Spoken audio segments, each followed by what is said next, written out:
shampoo nila. Ano yung mga pinapulot mo dyan? Chili oil. Dito sa ating Pancit canton. Pancit Canton. Welcome to Boracay! Good morning guys! Papunta tayo ngayon sa pinakamalapit na White Sand Beach. At hindi ito sa Boracay, kaya tara, samahan nyo kami. Akalain nyo guys, meron palang White Sand Beach na malapit lang dito sa Roxas City, Capiz. Imagine nyo guys, 30 to 40 minutes lang, nandun ka na.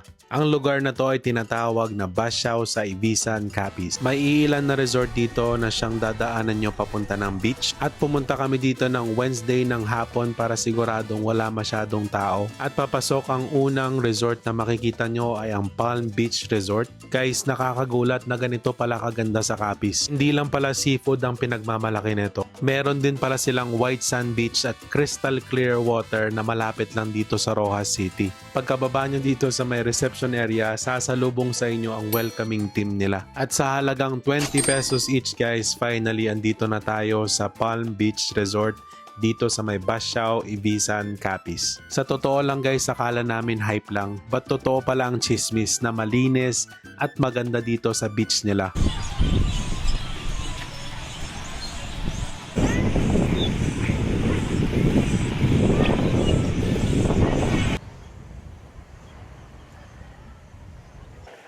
As you can see guys, napakalinaw ng tubig dito. Take a look. Oh my lord. It's beautiful. Whoa. Ang sarap sa paa.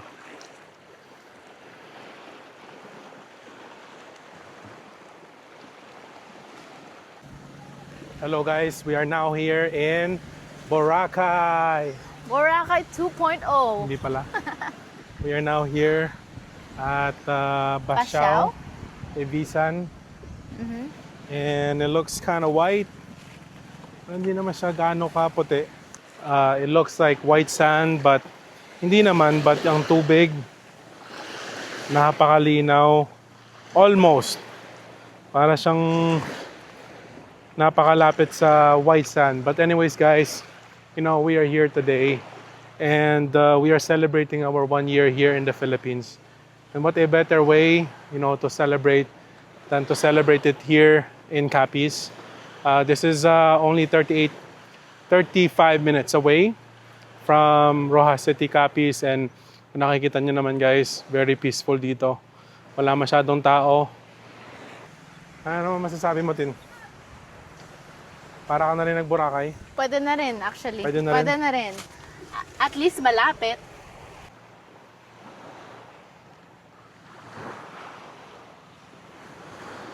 Ganda ba? Ang ganda niya. Sa area na to dito sa Bashaw, Ibisan, nagbayad lang kami ng entrance fee which is only 20 pesos each. So if you're in Roxas City and sawang-sawa ka na siguro sa baybay, this is a quick getaway. Parang sinasabi nilang staycation. Totoo lang, I'm so amazed na may ganito dito sa Capiz, dito sa Ibisan. Kabaybay namin dun sa Roxas is black sand. Although maganda naman yung tubig namin. But eto parang very, very close sa Boracay. So, we're now enjoying this view. Ano yung mga pinapulot mo dyan? Ito nga ko nakuha.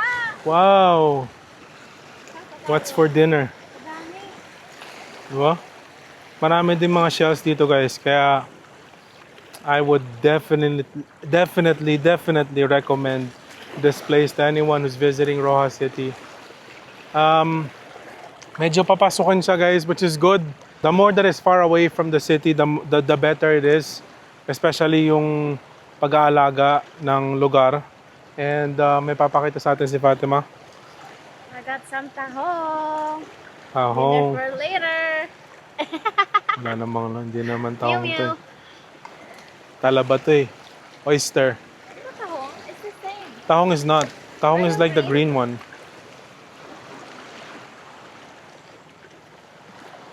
Honestly guys, I feel like I'm close to Boracay when I'm here. Kami, we really love Boracay. And seeing something like this close by, makes you makes us happy. Sana hindi nila no. Sana maingatan dahil sabi ko nga even yung mga bato-bato doon, wala tayong ganyan sa baybay na parang mga coral. Ayun may crab kita mo. Sana talaga guys mahalagaan yung lugar na to because it's a gem. I hope kung sino man yung mga resort owners dito, I hope na mag-charge kayo ng fee para maalagaan talaga yung lugar na to. I hope in 5 to 10 years to 20 years or even more, malinis pa rin tong lugar na to. Ganda naman guys sa background diba? So one of the questions that we always get asked here in the Philippines, how is it there? Kamusta kami dito sa Philippines? And what I would always say sa mga nagsasabi na they wanted to come here in the Philippines to have a chill life, slow life. Sa amin na, we've been here for 1 year. At first, it was like parang, wow, Philippines again, we're back. But the moment that, 6 months has passed by, siguro doon na namin naramdaman na, it's not all rainbows and butterflies here dito sa Pilipinas. When you are planning or when you are, thinking to move here in the Philippines, mostly na nakikita sa YouTube is yung mga nagre-retire, from Canada, from US. But for the younger generations, for the younger folks, the older adults like us, ang tanong ba, marirecommend ba namin?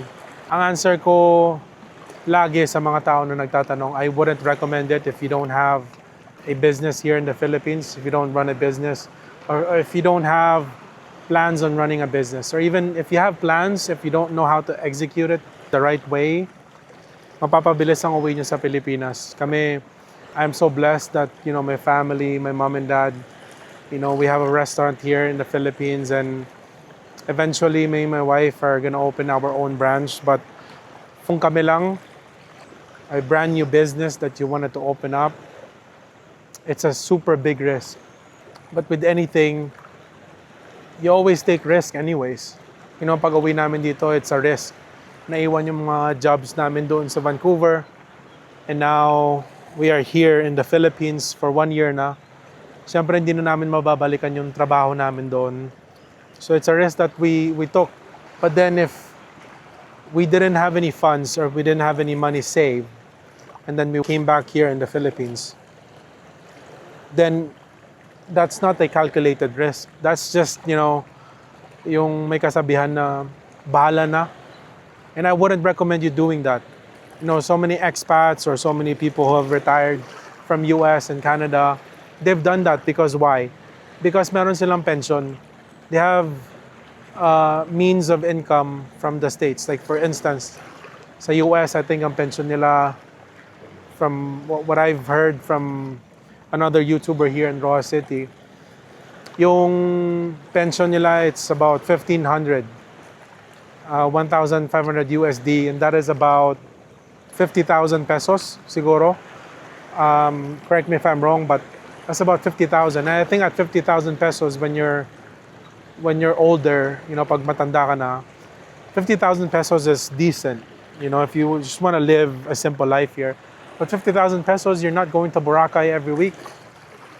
You're not going to Palawan every, 3 months. But you're just, living a somewhat comfortable life. But hindi siya yung masasabing lagi ka nagbabakasyon. And even then, if you have $1,500 US, pag nagkasakit ka sa Pilipinas, it's what makes people, hit rock bottom here in the Philippines. They don't think about the medical part. Nagkasakit lang ako many times actually, even now, I have a sore throat. Many times, even if you're a healthy person, you go work out. But here, the air quality here sa city, it's not as good as when you are in, let's say, in Canada or in the US. So whenever I get sick here in the Philippines, yun ang kinakabahan namin dito is the cost of going to the doctor, to the hospital. One time my brother, think he drank like, iced tea. And yung ice siguro madumi. And, we brought him to the hospital and it cost us 11,000 pesos. Di pa yun yung parang, you stayed at the hospital for a few days. You only stayed like half a day. And it cost us 11,000 pesos. So that's why, I would always tell people, take risk, but take calculated risk. Hindi lahat ng nakikita nyo sa social media is what it seems like here in the Philippines. Yes, Philippines is beautiful, it's slow life. But on the other hand, maraming nagkakandara pa. Many Filipinos that would sell all their properties here just so they can go to other countries. Just so they can work abroad. Kami ni misis ko, we're dual citizens. Meaning, if you're only Canadian citizen, kahit Filipino ka ba, naging Canadian ka, you're not able to stay here longer than 3 months. But now that we are dual citizens, we are Filipino Canadians, we're able to do both. We can go back to Canada, but for those who haven't saved, for those who aspire and want to live that simple life, you need money in the Philippines if you want simple life. Kailangan ng savings, kailangan ng something that generates income here. Here in the Philippines, it's easy when you have money. Even if you have money, napakahirap ngayon sa pagkuha ng ID. If you have any medical conditions, like what help can you get, right? Sa Canada, I remember I got hospitalized or even going to the clinic. When you get out, it's free. You're not paying anything. When you're buying, medicine, drugs at the drugstore, you're not paying anything. But here in the Philippines, like you really have to have money. And kahit may pera ka pa, mauubos ka talaga if you're always getting sick. So that's why one year here in the Philippines, made me realize how blessed we are. I'm so thankful with all the experiences that we had in Canada. Look at this view, man. Like, this is where I'm doing my talk. So yun lang, guys. That's why I wanted to share sa 1 year namin. And may kakain na rin kami. Ayun na nga, guys, natapos na kami mag-swim. Half bath lang ba yun? Tawag doon? Half bath na kami. And, man. And dito, what I find is that this is a good place para sa mga gusto mag-celebrate in big groups. Kasi marami silang cottages dito. And if you think about it, if it's $200 and you have like 30 plus people, like you can accommodate ng ganong kadami dito, guys. Wala pa rin masyadong napupunta. Or baka, dito kami mali, guys, na baka pag weekends pala siguro, no? Grabe siguro dito ang busy. Baka. Kasi Wednesday ngayon di ba? There's a big group na nagsa-celebrate siguro ng, or kahit wala kayong celebration, hanging out here and just being here. Ang ganda, guys. Ito yung sinasabi namin, guys, na mga cottages dito. Pakita namin sa inyo. Dito, kahit dito sa side na to, pwede ka nang tumambay. You don't need to get a cottage. But if you have any foods that you might bring here, eto dito, marami dyan. There's like 1, 2, 3, 4, 5, 6 cottages dito lang sa side na to. And look how aesthetic this is, guys. Oh.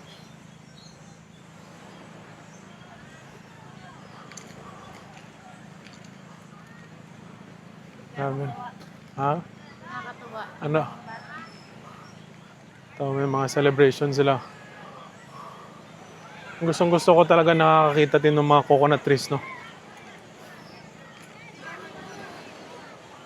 Doon tayo sa may swing. Tara. Ayun, may swing doon.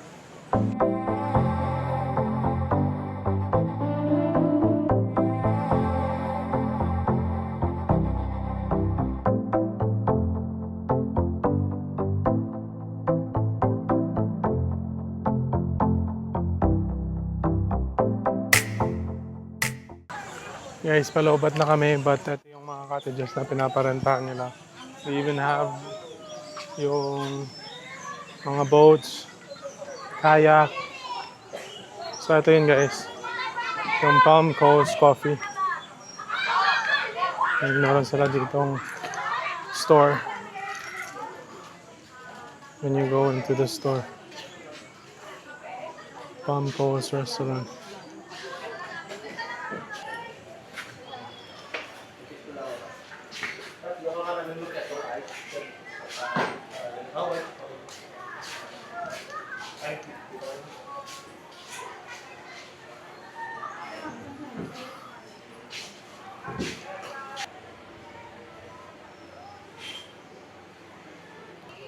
Pet mga. Wala na lumpia. Hello.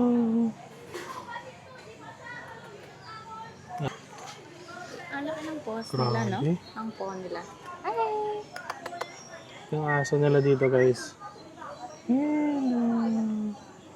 Hello. Ang ganda-ganda. So cute. Grabe yung balahibo nila, no? Full of love sila dito. No?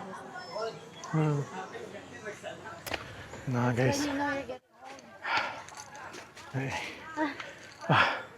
May konting exercise. Papunta ang parking lot. Ang pababa kanina, parang okay lang, no? sign of sleeping. Nandun na talaga, guys. Pag 30 years old ka na. Oh my God. Okay, guys. Kain tayo. We don't usually eat out that much. Sabi nila. Yun na sabi nila. But today, since we're celebrating our 1 year here in the Philippines, we're gonna try Jollibee and Chowking Together. together. Mm.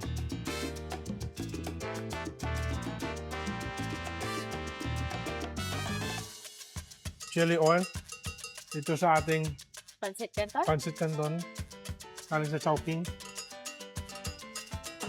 Kaya pala guys, itong episode na to gout friendly at sa lahat ng episode gout friendly dahil tikman na natin to guys. So good. Oh, Ang sarap na pancit canton nila. Parang may something.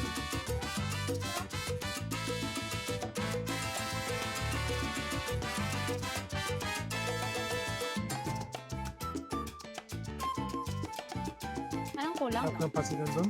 Ang sarap. So addictive ang pancit canton nila. Para siyang instant pancit canton.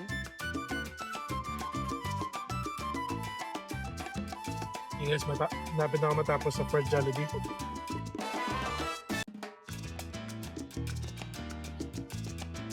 This is chicken. Hmm? Chicken. Mm. You can have the chicken. Chowking. Mm. Mm. Ngayon na bang crunch?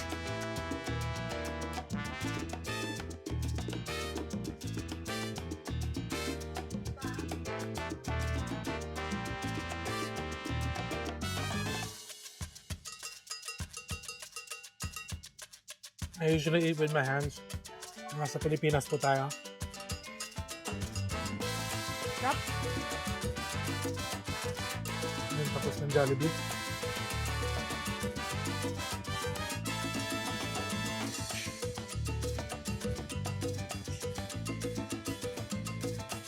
So guys, ang break muna tayo sa Jollibee.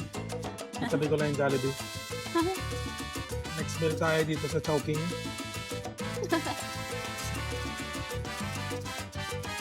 Ito yung mga Can have my favorites ko. chicken. Mm.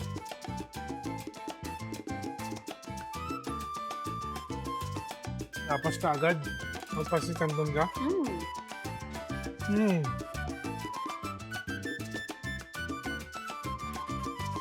Diba? Makes up for the unlimited wings.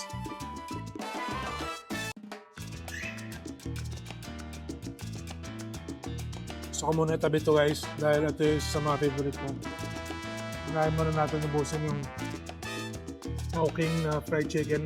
Sarap yan. If you know, you know. Mm.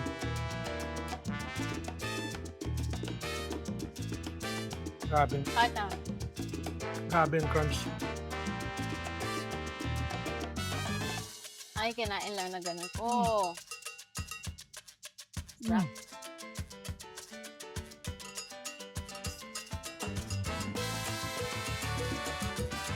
Ang hirap na makain.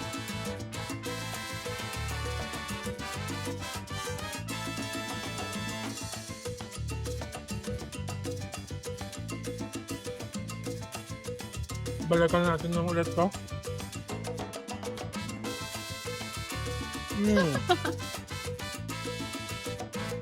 Tapos balik ulit tayo sa pasit canton guys. Oh, kalma ka lang, boy. Mukbang talaga. Dito mo makikita na yung frustration ni Eugene. Talagang kailangan ilabas.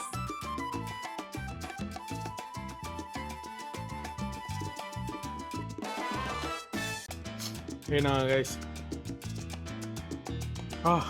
Sabi. Kira puminga.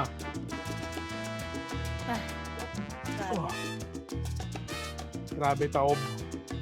Actually, talo pa ata tayo. May natira pang rice. There you go guys. Grabe, pawis mo. Grabe pawis mo. Tagang tak yan. Ready na ulit mag-diet Bukas? for 3 hours.